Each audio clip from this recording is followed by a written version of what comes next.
As we told you a little earlier, Secret Service Director Kim Cheadle is out under intense scrutiny from Congress.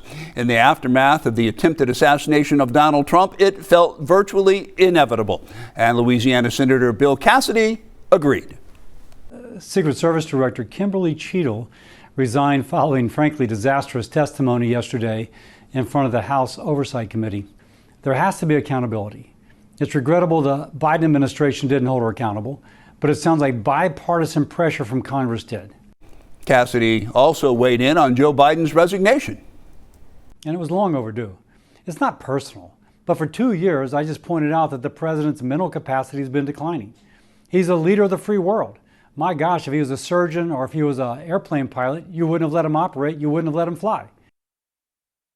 And State Senator Sam Jenkins, the former leader of the Legislative Black Caucus in Baton Rouge, shared his thoughts on the change at the top of the Democratic ticket, plus the support galvanizing behind Vice President Kamala Harris. I think there's a lot of enthusiasm behind the vice president because, of course, she shares the visions of President Biden.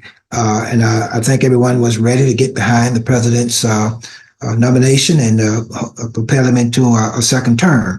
So with her already being a part of that team, I think she gets past a big hurdle.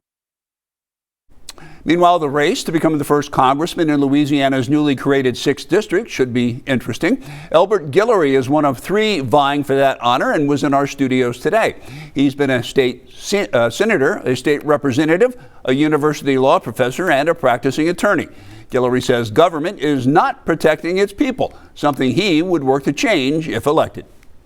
I have a big mouth and a lot of experience, and I will speak on behalf of the people of Louisiana and the people of America, really, but particularly the people of the 6th District of Louisiana. We have to have a voice there. We need a strong voice.